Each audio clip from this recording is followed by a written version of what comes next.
ចាជំរាបសួរមកពីបងប្អូនទាំងអស់គ្នានេះគឺជាមីកូឡាបងប្អូនណានៅថ្ងៃនេះនេះខ្ញុំនឹងបង្ហាញបងប្អូនពីរបៀបធ្វើមីកូឡានៅបាត់ដំបងបងប្អូនចាមុនមកគឺថានេះខ្ញុំត្រូវធ្វើទឹកសោះសិនណាគ្រឿងផ្សំរបស់នេះខ្ញុំមានដូចជាស្ករត្នោតចំនួន1ដុំចា1ដុំនោះគឺថាមានចំនួន1ផោនបងប្អូនណាចាបងប្អូនយកមកអីក៏បានដែរចាតមកទៀតគឺថានេះខ្ញុំបានយកស្ករត្នោតដាក់ក្នុងឆ្នាំងមួយអញ្ចឹងណាបងប្អូនណាហើយនឹងខ្ញុំក៏បានចាក់ទឹកចំនួន8ខាប់ចាបន្តមកទៀតនេះខ្ញុំបានដាក់អំបិលចំនួន1/4ខាប់ហើយនឹងខ្ញុំបានយកទៅដាក់ដាំឲ្យពុះថាយើងដាំចឹងណាឲ្យស្ករនិងអំបិលយើងបានរលាយសិនណាបងប្អូនណាពេលណាស្ករអំបិលរលាយអស់ហើយគឺថាបងប្អូនអាចបិទភ្លើងបានហើយបងប្អូនទឹកនេះបងប្អូនទុកឲ្យត្រជាក់សិនណាបងប្អូនណាចាបន្តមកទៀតនេះខ្ញុំបានចិញ្ច្រាំខ្ទឹមសចំនួន1មើមចាដាក់ចូលនៅក្នុងទឹកហ្នឹងទៅចាហើយនឹងខ្ញុំក៏បានច្របាច់ទឹកក្រូចឆ្មាចាទឹកក្រូចឆ្មាគឺថាមានចំនួន3/4ខាប់បងប្អូនណាចានេះខ្ញុំបានយកទឹកក្រូចឆ្មាមកចាក់នៅក្នុងទឹកហ្នឹងហើយទៅក៏បានកូរឲ្យសព្វចាពេលណាបងប្អូនកូរសព្វហើយបងប្អូនអាចយកមកញ៉ាំបានហើយបងប្អូនណាបន្ទាប់មកទៀតនេះខ្ញុំក៏បានយកពងមាន់ចំនួន12គ្រាប់មកដាក់ស្ងោរចំនួន8នាទីចាពេលស្ងោរពងមាន់ឆ្អិនហើយនេះខ្ញុំក៏បានពងមាន់ឲ្យត្រជាក់ទៅបានចាប់ដើមបកបងប្អូនចាមុនបកគឺថានេះខ្ញុំបានយកពងមាន់មកគោះបំបែកយកសម្បកចេញខ្លះដើម្បីពេលណាយើងបកទៅអត់ជាប់សម្បកបងប្អូនណាចាបន្តមកទៀតនេះខ្ញុំក៏បានយកល្ហុងហើយនឹងការ៉ុតមកឈូសជាសរសៃតូចៗបងប្អូនណាចានៅពេលដែលបានឈូសរួចរាល់អស់ហើយគឺថានេះខ្ញុំបានដាក់អំបិលចំនួនកន្លះស្លាបព្រាកាហ្វេចាច្បល់ចូលគ្នាចឹងឲ្យបានចូលសព្វល្អពេលណាចូលសព្វល្អហើយនេះខ្ញុំក៏ច្របាច់យកទឹកចេញបងប្អូនណាចាការច្របាច់យកទឹកចេញនេះគឺថាធ្វើឲ្យជ្រូករបស់យើងនឹងមានរសជាតិស្រួយល្អបងប្អូនចាបន្ទាប់ពីច្របាច់រួចហើយនេះខ្ញុំក៏បានចូលទៅសក់យើងចំនួន4ផ្លែយកមកកាត់ជាចំណិតតូចៗចាបងប្អូនអាចកាត់ចំណិតរៀងធំជាងខ្ញុំក៏បានដែរបងប្អូនណា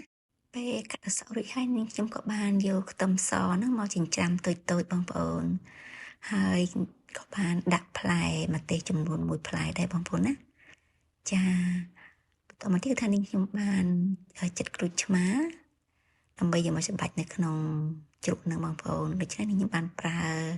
អំបិលស្ករហើយនិងក្រូចឆ្មាច្របាច់ចូលគ្នាអញ្ចឹងទៅចាបងប្អូនអាចព្រុសទៅតាមរសជាតិបងប្អូនចង់បានណាឥឡូវនេះគឺថានេះខ្ញុំយកខ្ទឹមសប្រហែលជា2មើមយកមកកិនបងប្អូនដើម្បីយកខ្ទឹមមកបំពងជាមួយនឹងប្រេងបងប្អូនណាចាហើយប្រេងដែលថានេះខ្ញុំយកមកប្រើនៅពេលនេះគឺខ្ញុំប្រើប្រេង avocado នេះខ្ញុំប្រើប្រេងនេះចំនួន4លាបព្រាបាយហើយនេះខ្ញុំក៏បានដាក់ខ្ទឹមសនឹងចូលលីងរហូតតទៅបានក្រហមចេះបងប្អូនណាចា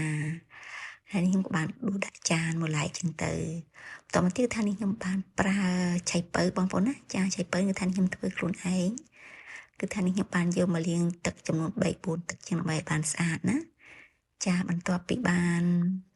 លាងទឹករួចហើយគឺថានេះខ្ញុំបានយកឆៃពៅមកកាត់ជាចំណិតតូចៗចានៅពេលកាត់រួចហើយនេះខ្ញុំក៏បានដាក់ក្នុងម៉ាស៊ីនកិនបងប្អូនណាដើម្បីបានកិនទៅបានសរសៃតូចៗស្រួលយើងញ៉ាំបងប្អូនចានៅពេលកិនរួចហើយខ្ញុំក៏បានយកឆៃពៅនោះមកដាក់លីងជាមួយនឹងខ្ទឹមបំពងនេះខ្ញុំនៅសល់បន្តិចនៅក្នុងខ្ទះហ្នឹងចាបងប្អូនលីងឲ្យរៀងស្ងួតទឹកចឹងទៅចាហើយក៏បានដួសដាក់ចានណាបងប្អូនណាចាហើយបន្តមកទៀតគឺថានេះខ្ញុំក៏បានយកហៃប៊ីយកមកលាងទឹកប្រហែលជា3-4ដងដែរបងប្អូនហៃប៊ីហ្នឹងបងប្អូនចង់ដាក់ប៉ុណ្ណាក៏បានដែរបងប្អូនសិតតែបងប្អូនចូលចិត្តណាចំនួនហៃប៊ីនេះខ្ញុំប្រើចំនួន1ខាប់បងប្អូនចាហើយឆៃពៅនេះខ្ញុំក៏បានប្រើ1ខាប់ដែរបងប្អូនណាបងប្អូនអាចប្រើ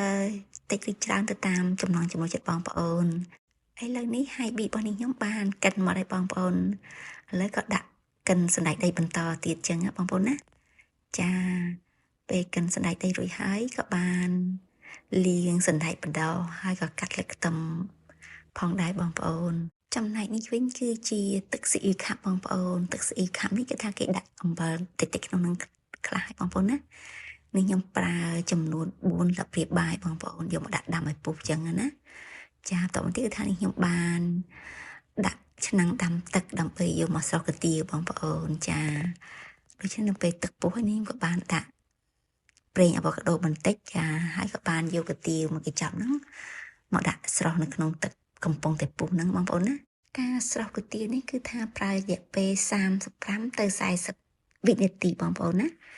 ចាឬមួយក៏បងប្អូនអាចយកកាទៀវមកសរសៃមកច្បាច់មើលបើសិនជាទុនហើយមានថាកាទៀវនឹងឆ្អិនហើយចាតទៅពីកាទៀវនឹងឆ្អិនហើយខ្ញុំក៏បានស្រង់យកមកដាក់ក្នុងចានហើយក៏ដាក់ខ្ទឹមសចំនួន1ស្លាបព្រាកន្លះទៅ2ស្លាបព្រាបាយបងប្អូនណាហើយទឹកស្អុយនេះខ្ញុំដាក់ចំនួន1ស្លាបព្រាកាហ្វេទឹកស្អុយខាប់នេះខ្ញុំដាក់ចំនួន2ស្លាបព្រាបាយបងប្អូននាងខ្ញុំក៏បានច្បល់កាទៀវឲ្យបានចូលសព្វល្អបងប្អូនណា